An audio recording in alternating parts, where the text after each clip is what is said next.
આ વિડિયો જોતા જ તમને પણ પોલીસને સલામ કરવાનું મન થશે,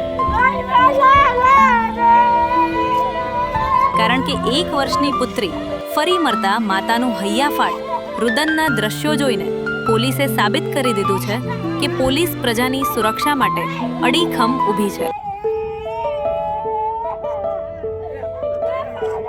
ફરી એકવાર કડોદરા પોલીસે સાબિત કર્યું કે પોલીસ પ્રજાની સુરક્ષા માટે સદાય સતર્ક છે.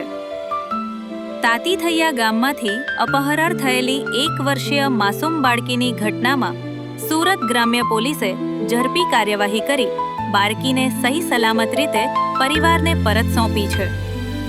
તારીખ 16 ડિસેમ્બર 2025ના રોજ પલસારા તાલુકાના તાતીથૈયા ગામે ઓમ સાઈ બિલ્ડિંગમાંથી એક દંપતીએ 1 વર્ષની બાળકીનું અપહરણ કર્યું હતું.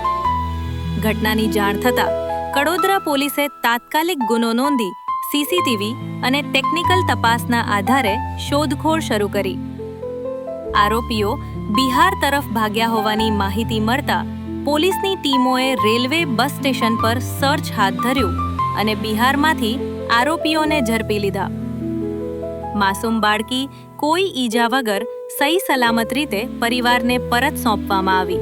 ગઈ તારીખ 16/12/25ના રોજ કડોદરા પોલીસ સ્ટેશનના તાતીથૈયા વિસ્તારમાંથી એક ફરિયાદી બેન પોલીસ સ્ટેશનમાં આવીને એને પોતાની ફરિયાદ આપેલ અને એમણે જણાવેલ કે તેમની 1 વર્ષની દીકરીને તેમના બાજુમાં જ રહેતા કુંદનપુરી રામદેશપુરી અને તેમના પત્ની મોની દેવી જે લોકો 16/12/25ના સાંજે એમના ઘરે આવેલ અને તેમને જણાવેલ કે અમે બજારમાં જઈએ છીએ તો તમારી દીકરીને બી જોડે ફરવા લઈ જઈએ. જે આ આરોપીઓ છે એ લોકો પરત ના આવતા અને તેમની દીકરીને બી પરત ના લાવતા ફરિયાદી બેનને શંકા ગયેલ અને તેમણે આ બનાવની જાણ તેમના પતિને કરેલ, જેથી તેમને પોતાની દીકરીનું કંઈક ખોટું થયું છે અને અપહરણ થયું છે તેવી શંકા થયેલ અને તેના આધારે તેઓ કડોદરા પોલીસ સ્ટેશન ખાતે આવેલ. જે બનાવની ગંભીરતાને ધ્યાનમાં લઈને અને ફરિયાદ દાખલ કરવા માટેની જરૂરી સૂચના આપેલ અને જે આ અપહરણ થયેલ બાળકી છે તેને તાત્કાલિક આરોપીઓ પાસેથી સહી સલામત રીતે છોડાવવા માટે જરૂરી સૂચના અને માર્ગદર્શન કરેલ અને આ જે આરોપીઓ છે એમના ઘરે જઈને રેડ કરવામાં આવેલ અને ત્યાંથી જે અપહરણ થયેલ બાળકી છે એને સહી સલામત સુરક્ષિત રીતે પોલીસે પોતાના કબજામાં લીધેલ અને જે આ આરોપીઓ છે એમને પકડીને અને કડોદરા પોલીસ સ્ટેશન ખાતે આજરોજ લાવવામાં આવેલ.